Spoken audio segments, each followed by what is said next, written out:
إن الحمد لله نحمده ونستعينه ونستغفره ونعوذ بالله من شرور أنفسنا ومن سيئات أعمالنا من يهده الله فلا مضل له ومن يضلله فلا هادي له قال الله تبارك وتعالى في كتابه المجيد والفرقان الحميد أعوذ بالله من الشيطان الرجيم بسم الله الرحمن الرحيم لا تقنطوا من رحمة الله إن الله يغفر الذنوب جميعا اللهم صل على محمد وعلى آل محمد كما صليت على إبراهيم وعلى آل إبراهيم إنك حميد مجيد اللهم بارك على محمد وعلى آل محمد كما باركت على إبراهيم وعلى آل إبراهيم إنك حميد مجيد.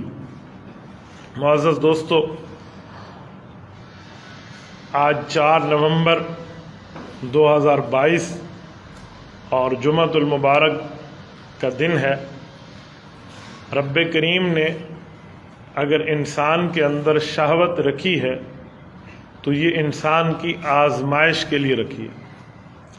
ہمارے اندر گناہ کرنے کا جو جذبہ پیدا ہوتا ہے، جو گناہ کرنے کے جذبات پیدا ہوتے ہیں، اس میں دخل اندازی ہمارے نفس کے ساتھ ساتھ شیطان کی ہوتی ہے. لیکن اللہ تعالیٰ نے یہ بات جاننے کے باوجود کہ لوگ گناہ کریں گے تو غلطی ہوگی، تو یہ شہوت کی طاقت کیوں رکھی؟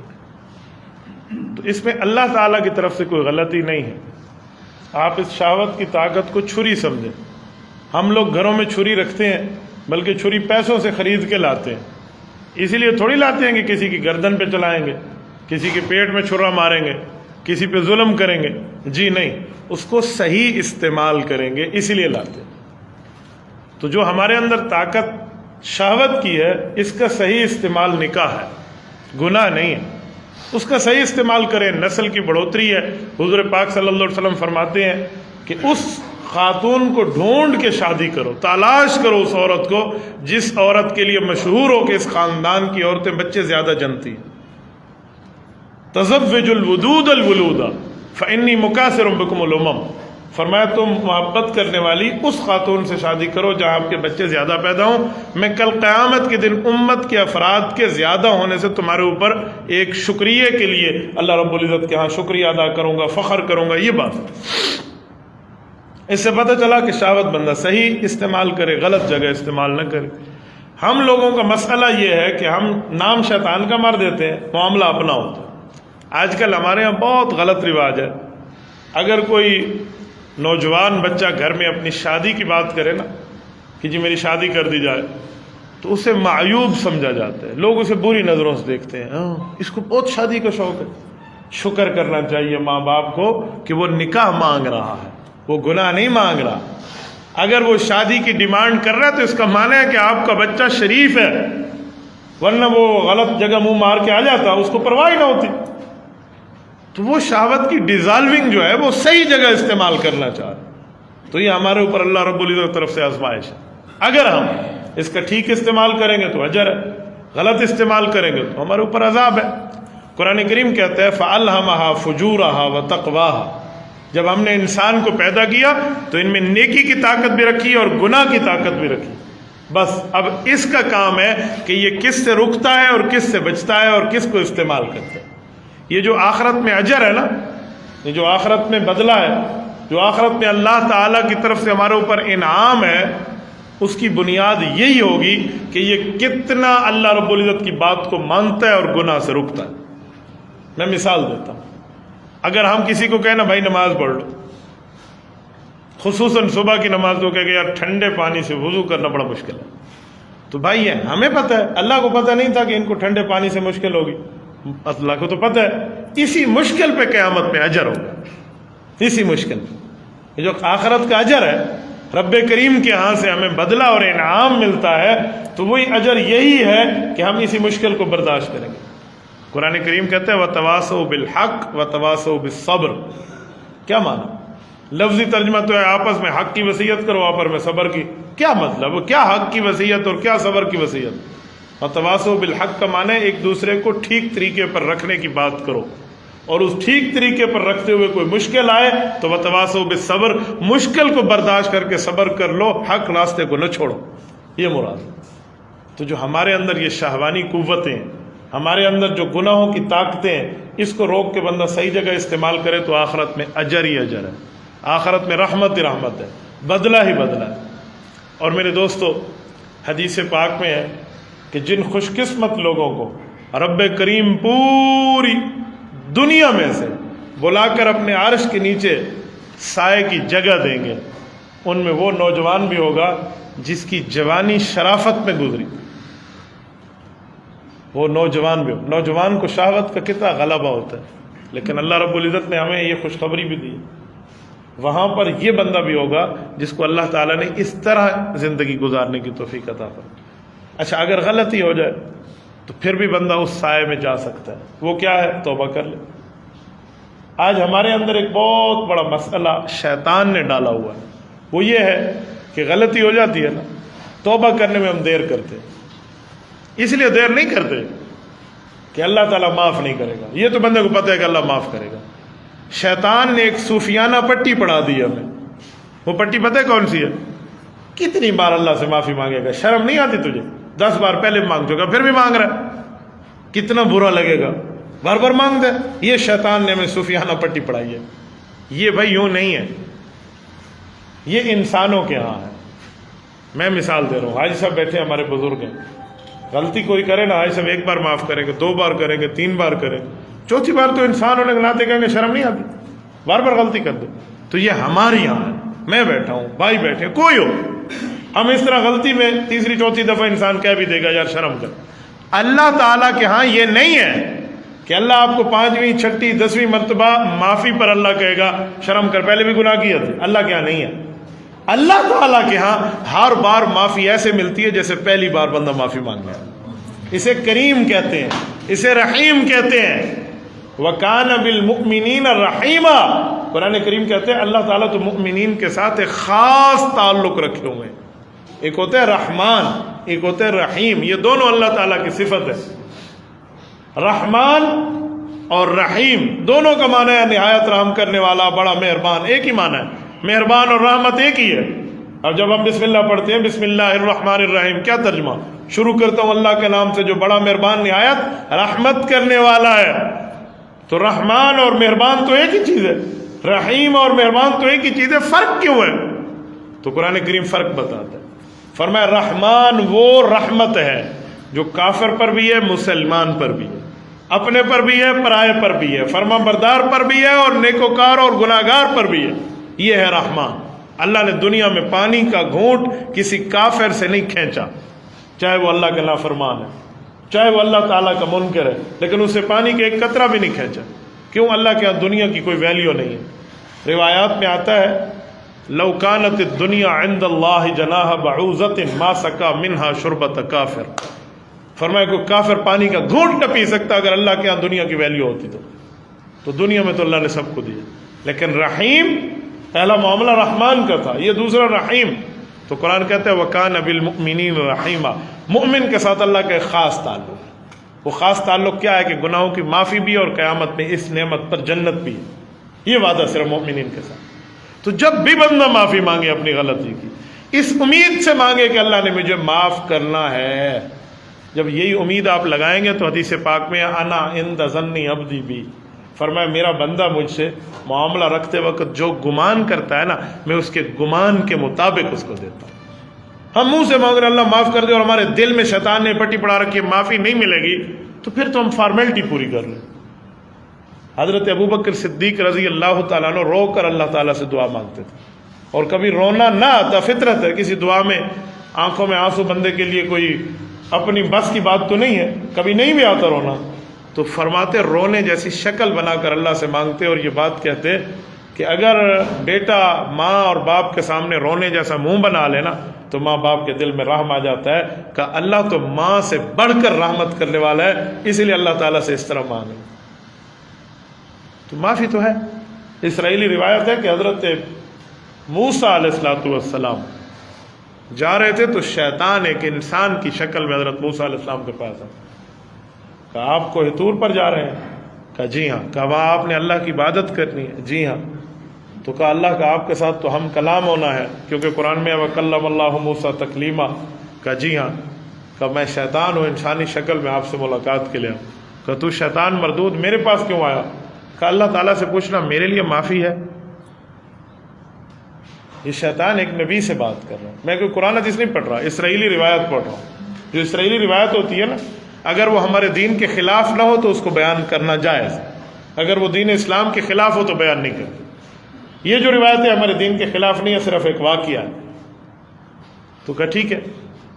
حضرت موسیٰ علیہ السلام نے پوچھا اور اس کو جواب آیا کہ اللہ کے ہاں حکم نہیں بدلتا, آج بھی آدم علیہ السلام کا سجدہ کر لو تو میں معافی مل جائے گی. تو شیطان کہنے لگا جب وہ اس دھرتی پر زندہ سلامت موجود تھے میں نے تب نہیں کیا, موت کے بعد کرو تو یہ کیسے؟ میری بات کا مطلب شیطان کی کوئی معافی شافی نہیں ہے, یہ اس نے صرف ڈرامہ کیا تھا. لیکن ہمیں ایک جملہ تو سمجھ آ گیا نا کہ اگر اللہ کا کہنا شیطان مان لے تو معافی اس کو ہے. ہم تو امت محمدیہ کے فرد ہیں بھائی, ہم تو امت محمدیہ کے فرد. اچھا دوسرا, شیطان کے بعد بڑا نمبر جو اس دھرتی پہ آتا ہے نا, وہ فرعون کا لوگ نام لیتے ہیں کہ فرعون بہت بڑا مجرم تھا, اور واقعی اس نے خدائی اتھارٹی کو چیلنج کیا تھا, انا ربکم الاعلی, کہ میں سب سے بڑا اللہ ہوں. یہ نہیں کہا اللہ ہوں, وہ ربکم الاعلی کہتا تھا کہ میں سب سے بڑا اللہ ہوں. اس فرعون کے لیے بھی کوئی معافی کی گنجائش ہے, کوئی توبہ جب یہ تھا تو جی ہاں اس کے لیے بھی ایک گنجائش اللہ تعالیٰ نے رکھی تھی. وہ کیا؟ حضرت موسیٰ علیہ السلام کو جب کوہ طور پر معجزے ملے نا, تو حضرت موسیٰ علیہ السلام نے اللہ سے دعا کی, کہا اللہ میرا بھائی ہارون ہے نا, یہ بولنے میں بہت طاقتور ہے, ہوا افصح منی لسانا, اس کی گفتگو ایسی اثر رکھتی ہے لوگوں کے دل ہل جاتے ہیں. اگرچہ حضرت ہارون میرے بھائی ہیں لیکن وہ نبی نہیں ہیں. اللہ اگر آپ انہیں نبوت عطا فرما دیں تو یہ اور میں دونوں مل کے جو فرعون کے پاس جائیں گے نا تو ہماری بات کا مزہ ہی اور بن جائے گا. ہارون اخی اشدد بہ ازری, اللہ اس کے ذریعے میری کمر مضبوط کر. اس لیے کہتے ہیں کہ جو بھائی ہوتا ہے نا وہ اپنے بڑے بھائی کی کمر کی مضبوطی کرے. کیا مانا؟ اس کی طاقت بنے, اس کا بازو بنے, یہ نہ ہو کہ اس کی جڑیں کاٹے. بھائی ہو تو حضرت ہارون جیسا, بھائی قابیل جیسا نہ ہو, ورنہ حابیل اور قابیل بھی بھائی ہیں, حضرت موسیٰ اور حضرت ہارون بھی بھائی ہیں. یہاں محبت ہے اور وہاں قتل ہے, تو اس لیے بھائی کو ایسا ہونا چاہیے. آپ ترکی جائیں نا, ترک میں ایک کہاوت مشہور ہے, کوئی بندہ کسی کو کہتے ہیں نا کہ میں تیرا بھائی ہوں, تو ترکی اس پر خوش نہیں ہوتے, وہ کہتے ہیں بات پوری کر, کون سا بھائی ہے, ہارون علیہ السلام جیسا یا قابیل جیسا؟ کہتے وہ بھی تو بھائی تھا نا, قابیل بھی بھائی تھا, حضرت ہارون بھی بھائی ہے حضرت موسیٰ علیہ السلام. تو کوئی کہنا میں تیرا بھائی ہوں, بھائی جان بھائی والی بات. تو کہتے نہیں پوری بات کر, قابیل والا بھائی ہے یا ہارون علیہ السلام والا بھائی ہے؟ تو جملہ کہنا چاہیے. تو حضرت موسیٰ علیہ السلام نے ایسے مانگا کہ مولا یہ میرا بھائی ہے, اس کے ذریعے میری کمر مضبوط کر. رب کریم نے فرمایا بالکل ٹھیک, وَلَقَدْ مَنَنَّا عَلَيْكَ مَرَّةً أُخْرَىٰ, اے موسیٰ ایک انعام مزید لو, ہم نے ہارون کو نبوت کے عہدے سے سرفراز کر دیا. یہ دونوں تیار ہوئے فرعون کے پاس جانے کے لیے. تو رب کریم نے ان کو ترغیب اور ترتیب یہ بتائی کہ جب آپ نے فرعون کے پاس جانے تو گفتگو آپ نے کیسے کرنی. فرمایا اذهبا الى فرعون انه طغى, یہ تثنیہ کسے گا, آپ دونوں جائیے اور فرعون سے جا کر بات کیجئے کیونکہ وہ بہت بڑا سرکش ہے. اچھا بات کا انداز کیا ہوگا؟ میں جو کہہ رہا تھا نا کہ فرعون کے لیے معافی ہے یا نہیں ہے, جو اس کے لیے گنجائش کا راستہ رب کریم نے کھولا, تو فرمایا فَقُولَا لَهُ قَوْلًا لَيِّنًا لَعَلَّهُ يَتَذَكَّرُ أَوْ يَخْشَىٰ. فرعون سے شروع میں بات جب آپ کرنا شروع کریں, بہت نرم, بہت میٹھی, بہت پیار کے انداز میں بات کریں. اب سوال اٹھتا ہے اللہ وہ تو خدائی اتھارٹی کو چیلنج کیے ہوئے, کتنے بچوں کا وہ قاتل ہے, تو اس نے یذبحون ابناءکم ویستحیون نساءکم, بچے مار دیتا تھا کہ کہیں موسیٰ پیدا نہ ہو جائے, اور بچیوں کو جوان رکھتا تھا, زندہ رکھتا تھا.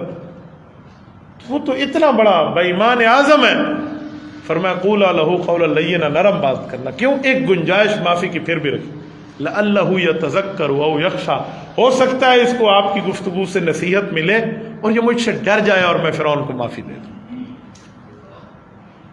لیکن بدقسمتی فرعون کی، وہ اکڑ گیا، اس نے تکبر کی، اس نے تعلی پیش کی، اس نے اکڑ پیش کی، اس نے نرمی نہیں کی۔ نرمی بہت بڑا ہتھیار ہے اللہ سے رحمت لینے کے لیے۔ نرمی اللہ تعالیٰ کی رحمت کو آپ کی طرف ایسے متوجہ کرتی ہے جیسے مقناطیس کسی چیز کو کھینچ لیتی ہے۔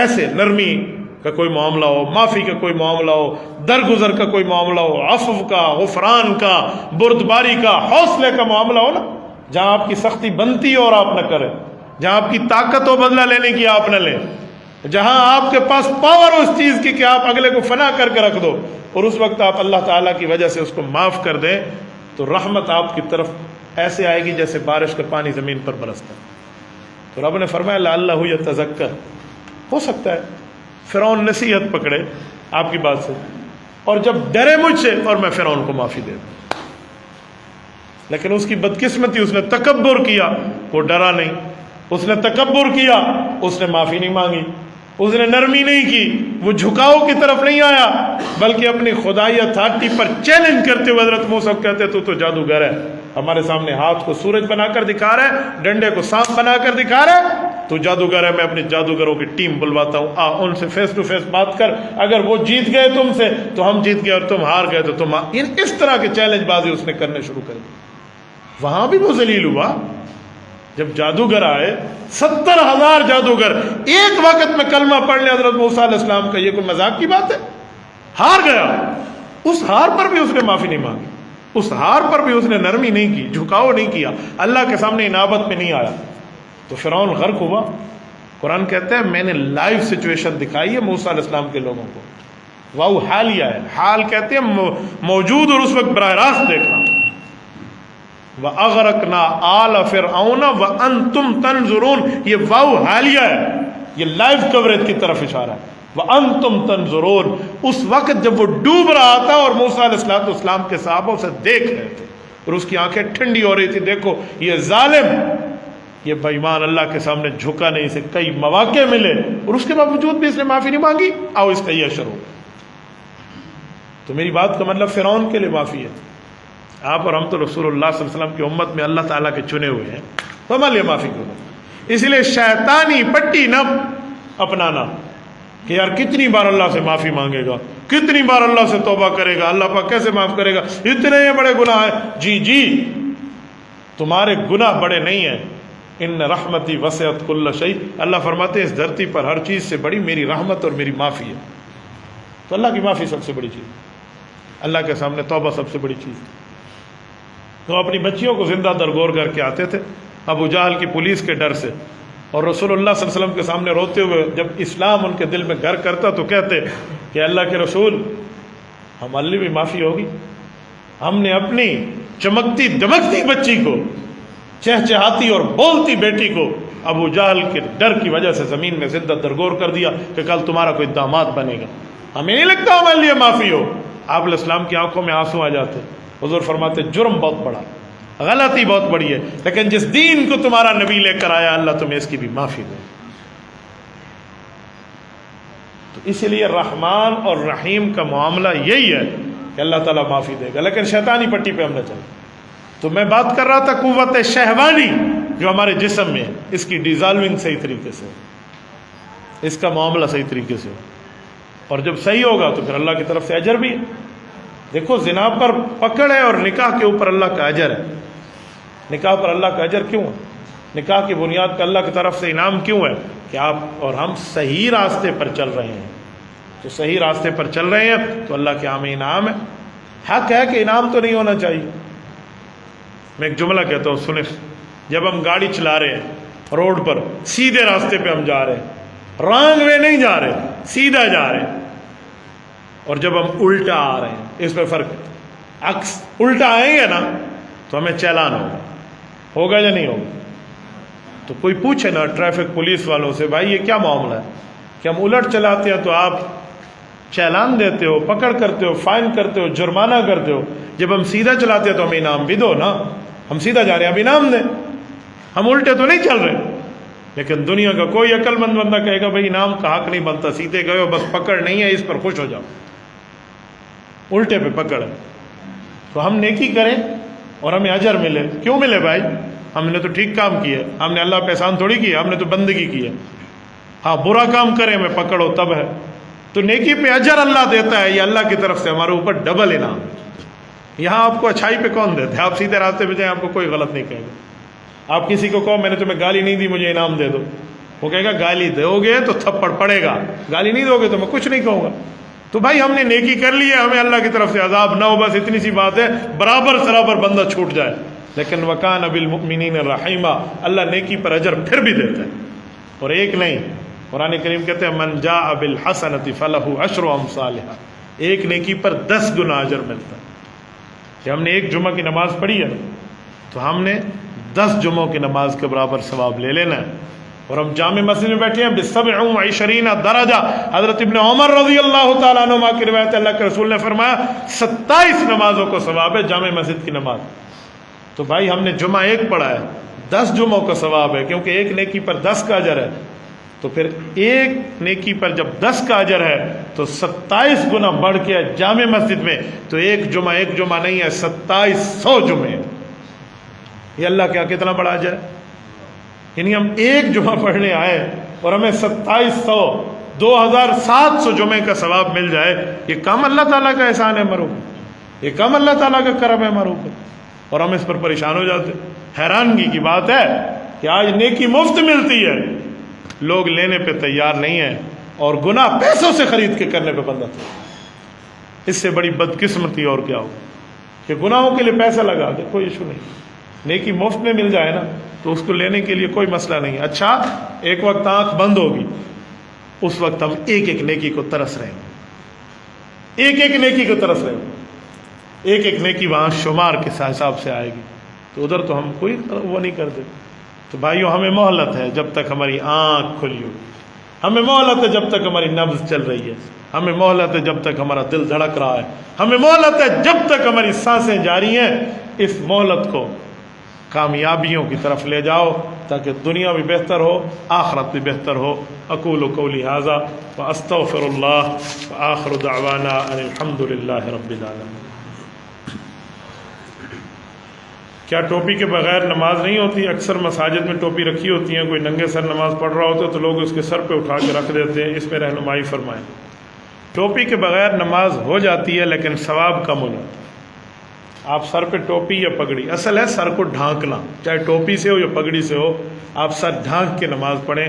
رسالت مآب علیہ الصلوۃ والسلام نے حج اور عمرے کے موقع کے علاوہ کبھی ننگے سر نماز نہیں پڑھی، اور عمرے میں بھی اس وقت جب آپ حالت احرام میں محرم بن چکے ہیں، اس کے علاوہ کبھی نماز آپ نہیں دکھا سکتے. اور صحابہ کرام اور اہل بیت عظام پیغمبر صلی اللہ علیہ وسلم کی تربیت یافتہ جماعت، صحابہ حضور کے یارانے کو کہتے ہیں اور اہل بیت حضور کے گھرانے کو کہتے ہیں. پیغمبر علیہ الصلوۃ والسلام نے انہیں کبھی ننگے سر نماز پڑھنے کی تعلیم نہیں دی، چاہے مرد ہو چاہے عورت. صحیح بخاری شریف میں حدیث پاک موجود ہے، قال الحسن کان القوم یسجدون علی القلنسوۃ والعمامہ، کہ صحابہ ٹوپیاں یا پگڑیاں پہن کے نماز ادا فرمائیں، اس لیے بغیر ٹوپی کے آپ نماز نہ پڑھیں. لیکن اب دوسرا مسئلہ کہ جو مسجد میں پڑے ہوتے ہیں لوگ اٹھا کر سر پہ رکھ دیتے ہیں، یہ طریقہ آپ غلط کر رہے ہیں. یہ اس کو چاہیے تھا وہ سر پہ رکھتا، اس نے نہیں رکھا، تو آپ کو کس نے کہا آپ سر پہ رکھ دیں؟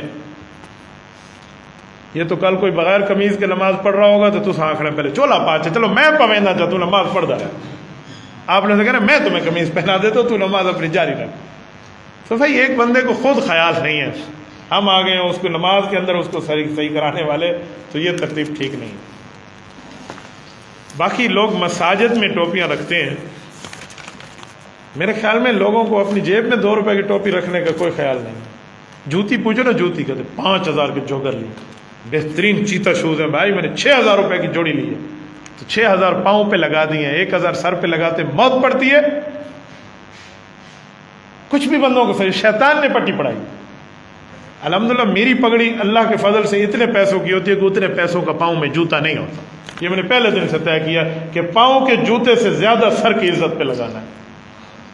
ایک دن ایک مولوی صاحب مجھ سے میری پگڑی کی قیمت پوچھ بیٹھے، میں نہیں بتانا چاہ رہا تھا، جب میں نے بتایا تو حیران ہو، اتنے پیسے. میں نے کہا جی آپ پاؤں پہ لگاتے ہیں اتنے پیسے، میں سر پہ لگاتا ہوں تو اچھا کس پہ؟ نہیں مولانا آپ تو محسوس کر گئے. میں نے کہا میں زندہ انسان ہوں، محسوس بھی کرتا ہوں، جواب بھی دیتا ہوں. یہ تھوڑی ہے آپ سوال کرتے وقت ہنس کے سوال کریں، میں جواب دوں تو منہ پہ 12 بج جائیں، ہنس کے سوال ہو ہنس کے جواب ہو. تو بھائی سر پر جو آپ لگاتے ہیں نا وہ آپ کے پاؤں سے زیادہ ہونے چاہیے، نہیں تو برابر تو رکھ لو. اتنی اچھی انداز سے بندہ خرید. یہ میرے سر پہ جو اس وقت ٹوپی ہے، لوگ مجھ سے پوچھتے ہیں ٹوپی ہے، بھائی یہ پگڑی ہے. آپ کہیں گے کیسی پگڑی ہے، اس پہ تو شملہ نہیں ہے. رسول اللہ صلی اللہ علیہ وسلم نے جو مختلف پگڑیاں پہنی ہیں ان میں ایک یہ پگڑی بھی ہے جو بغیر شملے کے. جمع الجوامع میں حدیث پاک موجود ہے. رسالت امام علیہ السلام نے بغیر شملے کے بھی کبھی کبھی پگڑی پہنی اور کبھی شملے کے ساتھ پہنتے ہیں. شملہ جسے ہم سرائکی میں کہتے ہیں پٹ کے دلاڑ ہے، تو میں وہ بھی پہنتا ہوں یہ بھی پہنتا ہوں، تو دونوں سنتوں پہ عمل کرتا ہوں. اور یہ ماشاءاللہ ترک کے علماء پہنتے ہیں. میں اس کی پاکستانی قیمت بتاؤں تو آپ کو S22 الٹرا کی قیمت بھی بھول جائے سامسنگ کی. میں نے اس کو الحمدللہ قونیہ سے امام روم رحمہ اللہ کی قبر مبارک کے قریب جو بازار ہے وہاں سے خریدا. PhD لیول کے علماء سے نیچے وہاں کو یہ پہن نہیں سکتا. تو بھائی یہ سر پہ عزت کے ساتھ بندہ رکھے. کل قیامت میں اللہ تعالیٰ کے دربار میں جب نامہ اعمال کھلے گا تو رسالت امام علیہ السلام کی سنت سر پہ ہے، ہم اس کی قدر کریں گے، اللہ ہماری قدر نہیں کرے گا. تو اس لیے سر کی ٹوپی کے معاملے میں آپ انتخاب اچھا رکھیں. یہ میں نے اپنے والد محترم رحمہ اللہ سے سنا تھا کہ کئی حضرات بیٹھے ہیں جو میرے ابا جی سے ان کا بہت زیادہ تعلق ہے. ہم اس وقت بیٹھے تھے مسجد حافظ اللہ بخش میں، تو ایک شخص آیا، وہ پینٹ شرٹ میں 3 پیس میں تھا، اور اس نے ٹوپی کوئی عام سی کپڑے والی اٹھا کر نا مسجد سے اس ارد رکھی ہوئی ہے. تو ابا السلام علیکم مولانا خیریت؟ میری چھوٹی عمر تھی. ابا نے کہا جی بالکل خیریت، ماشاءاللہ بہت اچھے مہنگے کپڑے آپ نے پہنے. انہوں نے کہا جی ہاں. تو ابو نے پینٹ پہ ہاتھ لگا کے اسے کہا کتنے کی لی؟ تو اس نے پتہ نہیں کتنے سنا دیے، اتنے اتنے اتنے اتنے. اچھا. پھر شرٹ پہ ہاتھ لگا کہ یہ کتنے کی لی؟ کہ یہ بہت اتنے. پھر کہا جوتے کتنے کے؟ جتنے کے. کہ یہ ٹوپی کتنے کی؟ تو ہنسنے لگ گیا. کہ تمہیں سر کی عزت اس پر تمہیں خیال نہیں ہے؟ یہ تلو جنگ پاون واسطے تو 10,000 روپے کی دی ہے اور اوپر سر پہ رکھنا ہے تو آپ کو. تو کہتے حضرت آپ شرمندہ کریں کہ نہیں، میں تمہیں احساس دلا رہا ہوں. شرمندہ کرنے کیا مانا، ورنہ تو اور میں یہاں کے مجمع میں بیٹھ کے میں آپ کو بےزتی کر رہا ہوں تاکہ آپ کی جو حیثیت ہے ڈی ویلیو ہو جائے. میں شرمندہ نہیں کر رہا، تمہیں احساس دلا رہا ہوں کہ سر پر کوئی چیز رکھے. میں ایک مسئلہ بتا رہا تھا کچھ دنوں پہلے، بابا نام نہیں لیتا، ایک مسجد کی بات ہے ہمارے سٹی میں. تو مجھے ایک دوست نے کہا کہ مفتی صاحب میں تو عید ٹوپی خریدنا ہوں بس. کہتے میں عید کی ٹوپی خریدتا ہوں، میں نے عید نماز پڑھنی ہوتی ہے تو اسی لیے. میں نے کہا وہ عید نماز فرض نہیں ہے، یہ فرض ہے. آپ واجب کے لیے خریدتے ہیں، فرض کے لیے نہیں خرید سکتے. تو بھائی اچھی سے اچھی بندہ سر پہ ٹوپی رکھے. اور آخری بات اسی ٹوپی کے عنوان پہ بھی کہوں، کچھ لوگ کہتے ہیں ٹوپی کی کیا ضرورت ہے. ایک کتاب ایسے پڑھی اور ایک کتاب پر غلاف چڑھا ہوا، آپ سمجھ جائیں گے یہ قرآن ہے اور یہ کتاب ہے. سمجھیں گے نہیں سمجھیں؟ جس پر کپڑا ہے نا تو وہ عزت کی نشانی. اس لیے تو ہم خاتون کو کہتے ہیں کہ آپ سر پر مکمل کا مکمل پردہ اور اپنے جسم پر برقع رکھیں. کیوں؟ تاکہ پتہ چلے یہ عام عورت نہیں ہے، خاص عورت. عام گھر نہیں ہے، اس پر کعبۃ اللہ پر غلاف ہے، یہ اللہ کا گھر ہے. تو غلاف جو ہے نا بہت بڑی چیز. آپ یہ مالٹے کو چھیل کے رکھ دیں، 15 منٹ بعد اس کی حالت دیکھیں. سیب کو چھیل کے رکھ دیں، 20 منٹ بعد اس کی حالت دیکھیں. اور جو سیب چھلکا رہے اس کی حالت دیکھیں. تو بھائی جس خاتون پہ پردہ ہے اس کی عزت محفوظ ہے. ایسے ہی بھائی سر ہے، سر میں سب سے اعلیٰ چیز دماغ موجود ہے، اس دماغ کو بھی ٹھانک کے رکھیں. اگر آپ کے یہاں اس دماغ کی کوئی ویلیو ہے، اس کی کوئی حیثیت ہے، کچھ قیمت ہے تو اس کو ڈھانک کے رکھیں. اور اس کی کوئی قیمت نہیں ہے، وہ ایسے فی سبیل اللہ آپ کو جو ہے نا منو فری مل جاتا ہے تو پھر ٹھیک ہے، پھر آپ کے دماغ کی کوئی حیثیت نہیں ہے تو آپ ننگے سر رہیں، اس پر کوئی پرابلم نہیں. السلام علیکم حضرت، سوال یہ ہے کہ آپ صلی اللہ علیہ وآلہ وسلم، یہ حضور پاک کے نام پہ سواد ڈالیے، سواد نہ ڈالیں، مکمل لکھا کریں صلی اللہ علیہ وآلہ وسلم. یہ حضور کے نام پہ جو آگے سواد ڈال دیتے ہیں نا، اس سے مراد کیا ہے بھائی صلی اللہ علیہ وسلم. کچھ لوگ پیس بی اپان ہم کہہ دیتے ہیں. بھائی پیس بی اپان ہم صلی اللہ علیہ وسلم کا معنی نہیں ہے، یہ اس کی مرادی الفاظ ہیں. اور سواد یہ صلی اللہ علیہ وسلم نہیں ہے. حدیث پاک میں ہے بخیل من ذکرت عنده فلم یصلی علیہ، فرمایا وہ بندہ کنجوس ہے جس کے سامنے میرا ذکر اور وہ میرے اوپر درود نہ پڑھے. میں مانتا ہوں آپ نے زبان سے پڑھ لیا ہوگا، لیکن آپ کو چاہیے آپ اس پر درود پاک اپنے ہاتھ سے لکھ لیں. ایک محدث تھے، وہ حدیث لکھتے تھے، لیکن وہ یہ صلی اللہ علیہ وسلم آتا تو سواد لکھتے تھے. حدیث کی کتاب بن گئی، بڑے خوش تھے. میں نے حدیث پاک کی کتاب اپنے ہاتھ سے لکھی ہے. لوگ مبارکباد دینے آئے، کسی نے کہا آپ کی یہ قلم بہت مبارک ہے مجھے دے دیں، کسی نے کہا آپ کی دوات بہت مبارک ہے مجھے دے دیں، ورق بہت مبارک ہے، جس کمرے میں بیٹھ کے لکھتے تھے ہم اس کی زیارت کرتے. لوگ بڑے خوش تھے، یہ بھی خوش تھا. رات کو محدث سویا تو اللہ کے رسول صلی اللہ علیہ وسلم کی زیارت ہوئی. حضور پاک علیہ السلام نے احادیث لکھنے پہ خوشی کا اظہار فرمایا، آپ علیہ الصلوۃ والسلام راضی تھے، لیکن ایک بات اسے فرمائی، وہ بندہ صبح اٹھا تو رو رہا تھا، کہتے تانا میرے سینے میں لگا ہے۔ تانا تو نہ کہیں، حضور پاک علیہ السلام کی بات ہے، اس نے تعبیر یہ کیا کہ میرے سینے میں یہ بات بہت بری لگی ہے، مجھے غلط کرتا تھا، مجھے یہ کام نہیں کرنا چاہیے تھا۔ حضور پاک علیہ السلام نے مجھے متنبہ فرمایا اور مجھے وان فرمایا کہ آندہ یہ نہ کرنا۔ کہ وہ کیا؟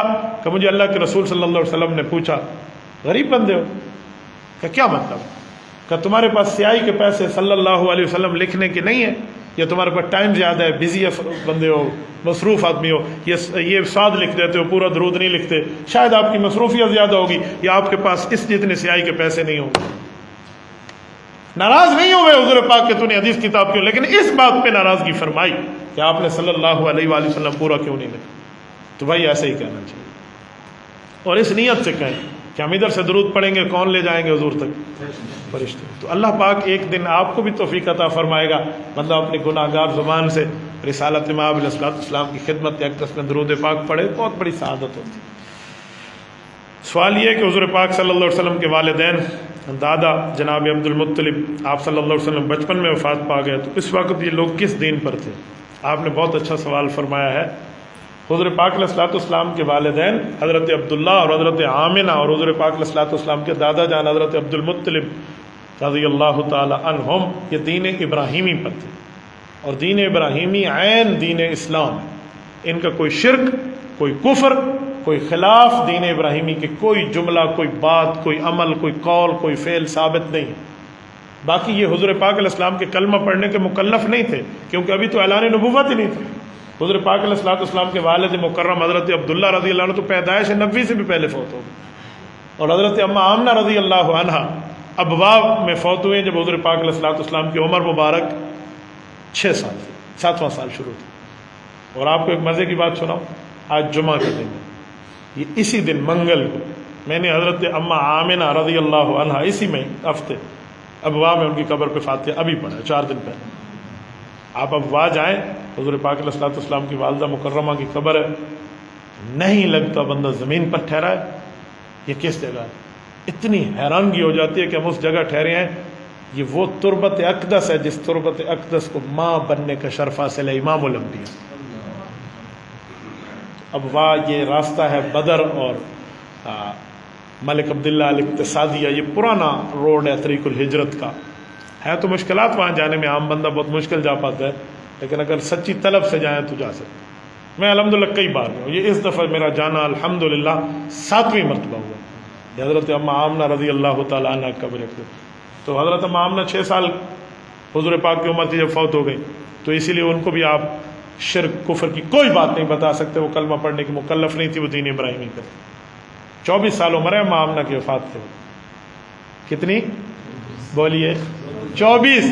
جب حضور کی عمر 6 سال ہے، اس کا معنی ہے 18 سال کی عمر میں پیدا ہوئے تھے، جب ماں کی عمر 18 سال تھی جب حضور پاک پیدا ہوئے۔